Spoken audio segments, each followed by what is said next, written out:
Hello दोस्तों, welcome again in Anil pharma classes. Last class में हमने फार्मास्यूटिकल ऑर्गेनिक केमिस्ट्री आपके सेकंड सेमेस्टर के सेकंड यूनिट में एल्केन के बारे में ब्रीफली डिस्कस किया था। आज हम लोग एल्किन के बारे में डिस्कस करेंगे। एल्किन की स्टेबिलिटी क्या होती है, उसका हाइब्रिडाइजेशन क्या होता है एंड E1 E2 रिएक्शन, ये सब एल्किन के अंदर आते हैं। तो बिना लेक्चर को देरी किए हुए स्टार्ट करते हैं एल्किन से।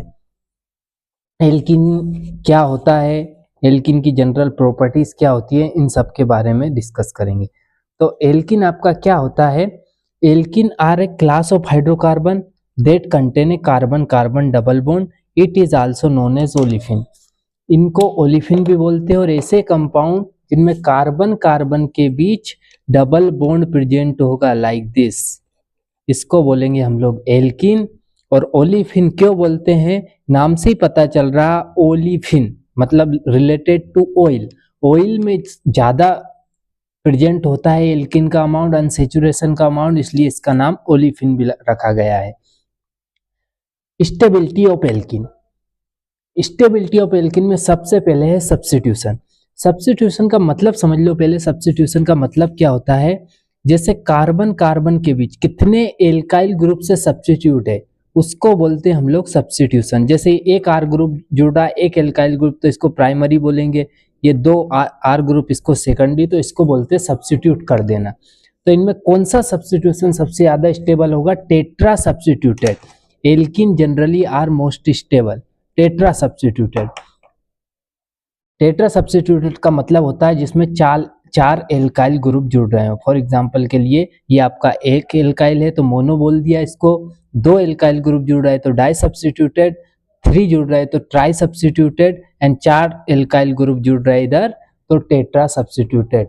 क्यों बोल रहे हैं कि टेट्रा सब्स्टिट्यूटेड ज्यादा स्टेबल होगा, क्योंकि CH3 इलेक्ट्रॉन डोनेटिंग ग्रुप होते हैं, प्लस आई इफेक्ट शो करेंगे। प्लस आई इफेक्ट शो करने के कारण ये इसके बीच जब ये बॉन्ड ब्रेक होगा, क्योंकि आपका एक पाई बॉन्ड है एक सिग्मा बॉन्ड है, जब एक पाई बॉन्ड ब्रेक होगा तो एक के पास पॉजिटिव चार्ज आएगा, दूसरे के पास नेगेटिव चार्ज आएगा। तो जो पॉजिटिव चार्ज है उसको इलेक्ट्रॉन डेंसिटी कम हो जाती है, मतलब स्टेबिलिटी चाहिए। स्टेबिलिटी के कारण क्या होता है आपका, ये CH3 ग्रुप उसको इलेक्ट्रॉन डोनेट कर देता है, इस कारण बोल रहे हैं हम लोग टेट्रा सब्स्टिट्यूटेड ज्यादा स्टेबल है। सेकंड पढ़ते हैं इसका स्टीरियोकेमिस्ट्री। स्टीरियोकेमिस्ट्री में हम लोग देखेंगे कि कौन सा ज्यादा स्टेबल है। स्टेबिलिटी पढ़ रहे हैं तो हम लोग स्टीरियोकेमिस्ट्री में भी यही देखेंगे कि कौन सा ज्यादा स्टेबल है। तो देखो स्टीरियोकेमिस्ट्री में, स्टीरियो का मतलब ही होता है, पहले स्टीरियोकेमिस्ट्री में स्टीरियो का मतलब समझ लो।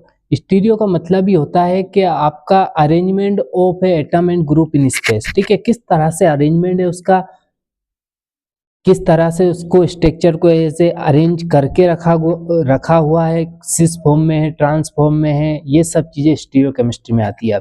तो trans isomer are more stable than cis isomer, this is because trans isomer have less steric hindrance between the substitution on the double bond. क्या बोल रहा है कि आपका सिस वाला, ठीक है, लेस स्टेबल होगा compare to trans. Trans is more stable. क्यों ट्रांस इज मोर स्टेबल है, उसमें भी डेफिनेशन में भी लिखा है कि ट्रांस के बीच आपका डिस्टेंस ज्यादा हो जाएगा मेन बल्कि ग्रुप के बीच, और डिस्टेंस ज्यादा होने के कारण स्टेरिक हिंड्रेंस भी कम हो जाए, स्टेरिक हिंड्रेंस आपका कम हो जाएगा। स्टेरिक हिंड्रेंस कम होगा तो आपका स्टेबिलिटी बढ़ जाएगा। जबकि इस ग्रुप में देखो दोनों ग्रुप सेम साइड है, दोनों ग्रुप सेम साइड होने के लिए भी इसको सिस बोल दे रहे हैं। जब सिस बोल दे रहे हैं तो इन दोनों के बीच जो स्टेरिक हिंड्रेंस है वो कम होगा और स्टेबिलिटी भी कम हो जाएगी।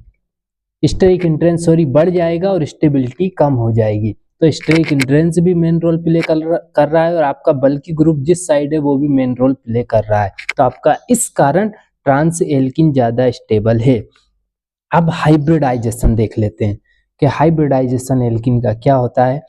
तो when a carbon atom in alkene undergo sp2 hybridization, it combine 1s, ठीक है, आपका कौन सा, एक s ऑर्बिटल, दूसरा 2p orbital to create 3sp2 hybridisation. याद रखना हमेशा एल्किन में sp2 हाइब्रिडाइजेशन होगा।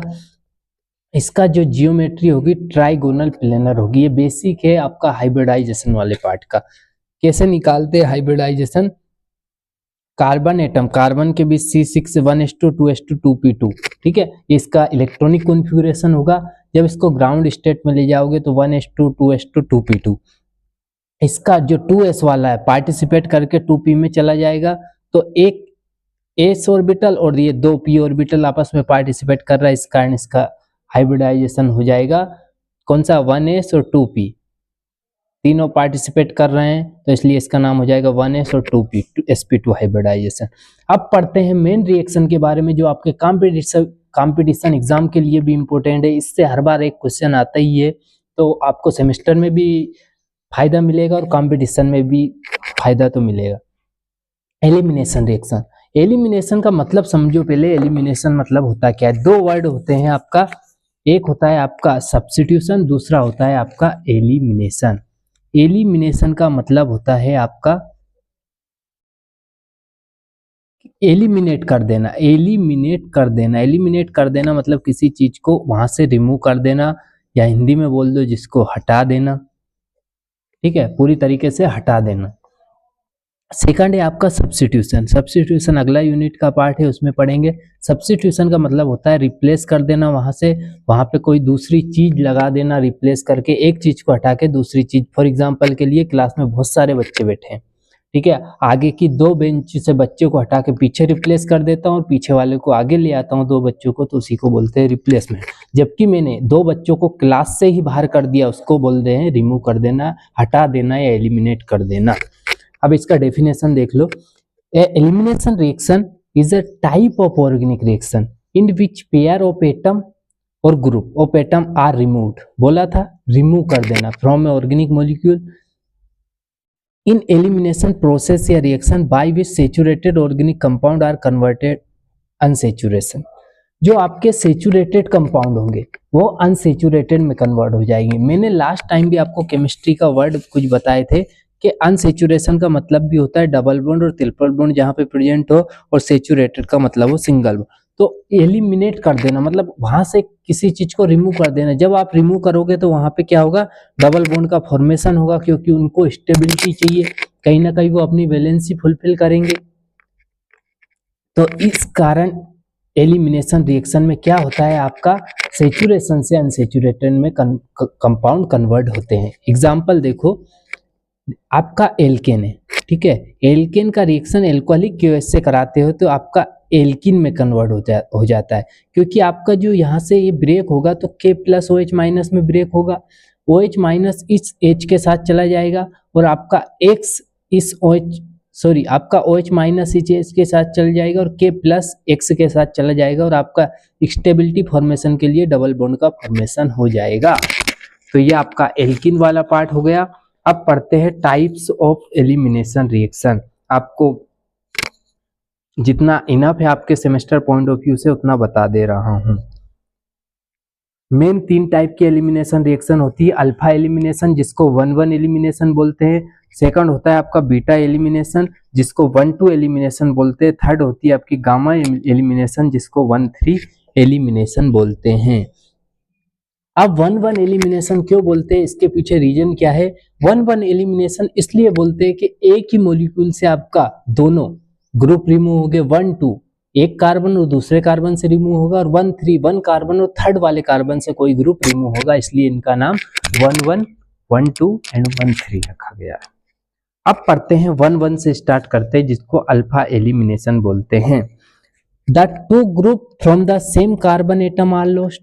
जैसे मैंने बोला था कि एक ही एटम से, एक ही कार्बन से दो ग्रुप रिमूव होंगे, उसी को बोलते हैं अल्फा एलिमिनेशन। देखो यहाँ पे इस वाले कार्बन से जो आपका ये वाला कार्बन है, इसी कार्बन से आपका क्या हो रहा है, ये ब्रोमीन रिमूव हो रहा है और हाइड्रोजन रिमूव हो रहा है, इसलिए इसका नाम हो गया डाइब्रोमोकार्बिन। ठीक है, KBr निकल जा रहा, वाटर निकल जा रहा, अपना मेन है आपका कार्बिन। ठीक है, तो ये 1-1 एलिमिनेशन हो गया। अब पढ़ते हैं हम लोग बीटा एलिमिनेशन के बारे में। बीटा एलिमिनेशन आपका होता है कि 1-2 कार्बन से, फॉर एग्जांपल ये 1 कार्बन, ये 2 कार्बन, ठीक है, तो इसमें क्या होगा आपका, इसको बोलते हैं इथाइल क्लोराइड। एक कार्बन से आपका क्लोरीन रिमूव होगा, दूसरे से आपका हाइड्रोजन रिमूव होगा, और जब क्लोरीन रिमूव होगा तो क्लोरीन की इलेक्ट्रोनेगेटिविटी ज्यादा होती है कंपेयर टू हाइड्रोजन, जब क्लोरीन की इलेक्ट्रोनेगेटिविटी ज़्यादा होती है तो ये अपना इलेक्ट्रॉन लेके चला जाएगा, यहाँ पे आ जाएगा आपका पॉजिटिव चार्ज। और हाइड्रोजन की इलेक्ट्रोनेगेटिविटी कार्बन के कंपेयर में कम होती है तो ये अपना इलेक्ट्रॉन कार्बन को देके चला जाएगा। जब ये इलेक्ट्रॉन देके जाएगा तो यहाँ पे क्या होगा, स्टेबिलिटी के लिए ये डबल बॉन्ड का फॉर्मेशन हो जाएगा। तो ये होगा आपका बीटा एलिमिनेशन। थर्ड है आपका गामा एलिमिनेशन। गामा एलिमिनेशन में क्या होता है आपका 1,3 डाइब्रोमोप्रोपेन, ये आपका स्ट्रक्चर है, ये 1 2 3 अल्फा बीटा गामा, या इधर से नंबरिंग करो 1 2 3, बात वही है। बीटा वाले कार्बन हमने बोला था 1 3 में 1 से और 3 से रिमूव होगा, यहाँ पे देखो 1 3 दोनों ब्रोमीन 1 3 से Zn के साथ चले जाएंगे और आपका ये एक साइक्लिक फॉर्म में स्ट्रक्चर कन्वर्ट हो जाएगा जिसको बोलते हैं हम लोग साइक्लोप्रोपेन। तो ये आपका हो गया 1 3 एलिमिनेशन। अब पढ़ते हैं मेन जो बीटा एलिमिनेशन का ही पार्ट है, जो बीटा एलिमिनेशन में आता है उन्हीं रिएक्शन का नाम है एलिमिनेशन रिएक्शन आर 2 टाइप्स, ठीक है, E1 E2 और थर्ड है आपका इसी में आएगा E1CB जो कॉन्जुगेटेड बेस वाला है। तो E1 से स्टार्ट करते हैं। E1 reaction is also known as elimination unimolecular reaction. E1 reaction का नाम यूनिमोलिकुलर रिएक्शन इसीलिए बोल रहे हैं क्योंकि ये क्या होता है कि मेन आपका एल्किल हैलाइड पार्टिसिपेट करेगा। This reaction is a particularly common in secondary and tertiary alkyl halide in the absence of a strong base. इनमें स्ट्रॉन्ग बेस की जरूरत नहीं होती, ये मेन एल्किल हैलाइड पे डिपेंड करता है, सेकेंडरी और टर्सरी पे डिपेंड करेगा। क्यों सेकेंडरी और टर्सरी पे डिपेंड करेगा? क्योंकि इसमें जो कार्बोकेटायन बनता है उसके लिए स्टेबिलिटी चाहिए, और वो स्टेबिलिटी आपका जब सेकेंडरी टर्सरी, जैसे आपको स्टेबिलिटी में पढ़ाया था मैंने अभी कि स्टेबिलिटी में क्या होता है आपका टेट्रा सब्स्टिट्यूटेड ज्यादा स्टेबल होता है क्योंकि उसके बीच एल्काइल ग्रुप जुड़ रहा था, एल्काइल ग्रुप जुड़ रहा जिसके कारण वो इजीली इलेक्ट्रॉन डोनेट कर दे रहा था। जबकि प्राइमरी में ऐसा नहीं होता है, कार्बोकेटायन इतना स्टेबल नहीं हो पाएगा, इस कारण ये सबसे ज्यादा सेकेंडरी एंड टर्सरी में होता है, प्राइमरी में बिल्कुल नहीं होगा, होगा भी तो रेयरली होगा। स्ट्रॉन्ग बेस की जरूरत नहीं होती है इसमें, इसलिए तो सॉल्वेंट जो इथेनॉल ले रहे हैं उसी के साथ होगा। देखो रिएक्शन को, आपका 1 2 3 3 कार्बन है, 2 मिथाइल 2 ब्रोमो प्रोपेन, ठीक है, 2 ब्रोमो 2 मिथाइल प्रोपेन इथेनॉल के साथ रिएक्शन कराए तो आपका यहाँ से एक हाइड्रोजन निकला और ब्रोमीन निकला और आपका ये डबल बॉन्ड का फॉर्मेशन आपको जो बनाना है 2 मिथाइल प्रोपेन, हमको एल्किन का फॉर्मेशन कराना है। तो E1 रिएक्शन में ये हो गया आपका। स्टेबिलिटी के ऊपर डिपेंड करेगा, जितना आपका सेमेस्टर पॉइंट ऑफ व्यू से इंपॉर्टेंट है वो बता रहा हूँ। सेकंड है आपका kinetics of E1 reaction. Kinetics का मतलब है कि रेट ऑफ रिएक्शन, ठीक है, किस रेट से चल रही, किस पे डिपेंड है, कौन सा ऑर्डर फॉलो कर रही। तो in E1 reaction rate of alkene formation depend of concentration of alkyl halide, ठीक है, concentration of alkyl halide only इस वाले पार्ट पे डिपेंड करेगी, आपके बेस वाले पार्ट पे डिपेंड नहीं करेगी।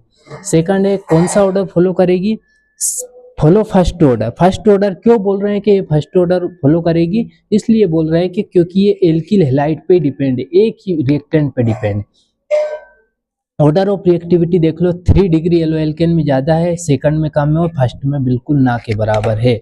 अब 3 डिग्री हेलो एल्केन में क्यों ज्यादा होता है, 3 डिग्री का मतलब होता है कि 3 कार्बन, ठीक है, CH3 लगा लेना और आपका ये हेलो एल्केन 3 डिग्री जब यहाँ से निकलेगा तो इलेक्ट्रॉन लेके जाएगा, यहाँ पे पॉजिटिव चार्ज आ जाएगा, ये तीनों ग्रुप प्लस आई इफेक्ट के कारण इलेक्ट्रॉन देंगे अपना, जब इलेक्ट्रॉन देंगे तो ये स्टेबिलिटी इसकी बढ़ जाएगी। जबकि प्राइमरी में क्यों नहीं होता है, यह हाइड्रोजन एक हाइड्रोजन Cl, प्राइमरी का मतलब है एक एल्काइल ग्रुप को जुड़ा हुआ, ठीक है, प्राइमरी में जब एक एल्काइल ग्रुप का जुड़ रहा तो ये अपना इलेक्ट्रॉन लेके जाएगा तो यहाँ पे तो एक ही प्लस आई इफेक्ट देगा एल्काइल ग्रुप, इस कारण इसकी स्टेबिलिटी कम हो जाती है, इस कारण इसका ऑर्डर ऑफ रिएक्टिविटी ऐसा लिखा है। सेम E2 में भी ऐसा ही होगा। अब E2 रिएक्शन के बारे में पढ़ लेते हैं। E2 reaction is also known as elimination bimolecular reaction. Bimolecular, ये दोनों पे डिपेंड करेगा आपका एल्किल हैलाइड और बेस पे।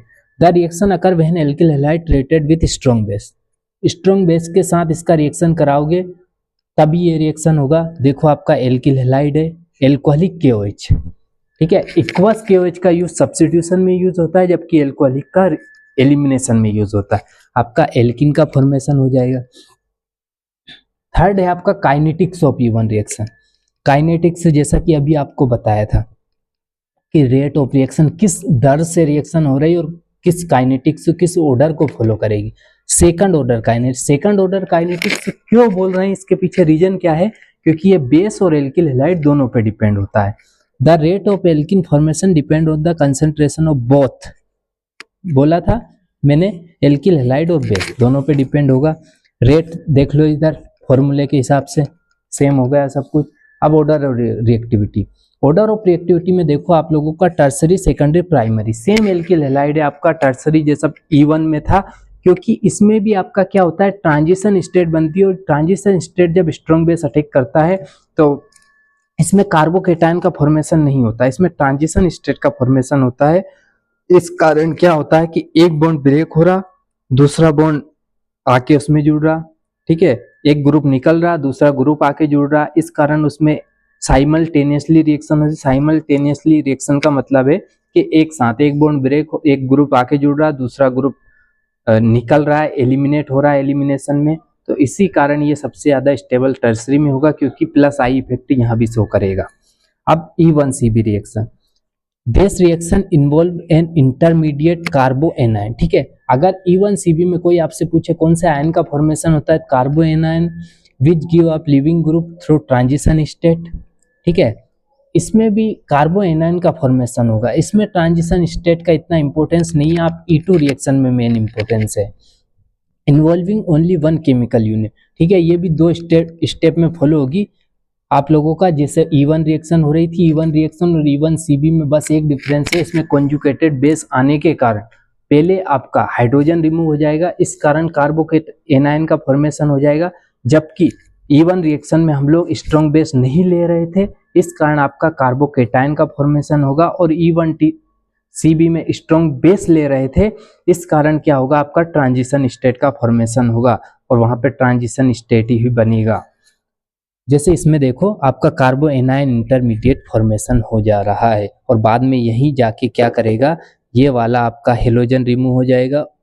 हेलोजन रिमूव होने के कारण ये भी सेम डबल बॉन्ड का फॉर्मेशन कर लेगा, ठीक है। तो ये आपका E1, E2, E1CB के बारे में फुल इंफॉर्मेशन हो गया, एल्किन के बारे में फुल इंफॉर्मेशन हो गया। अब नेक्स्ट हम सेटजेफ रूल से स्टार्ट करेंगे और E1, E2 का थोड़ा सा डिफरेंस देख लेंगे, क्योंकि जो पढ़ा है उसी को डिफरेंस में आपको करके बता दूंगा, ज़्यादा कुछ अलग नहीं है, बस इसमें सेटजेफ रूल थोड़ा सा इससे रिलेटेड है, तो नेक्स्ट चैप्टर में हम लोग नेक्स्ट लेक्चर में डिस्कस करेंगे। अगर अभी डिस्कस करेंगे तो थोड़ा सा लेंथी हो जाएगा, आपको देखने में भी थोड़ा सा बोरिंग सा फील होने लगता है, इस कारण मैं छोटे वीडियो बनाता हूं।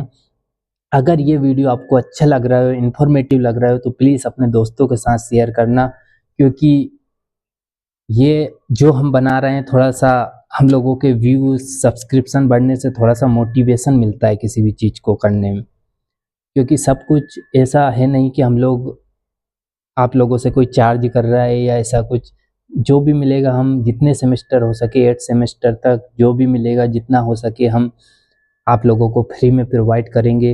ऐसा कोई चार्ज आपके ऊपर नहीं लगेगा कि आपको कुछ अलग से देना होगा। आप लोग दोस्तों के साथ शेयर करना। Thank you for watching this video.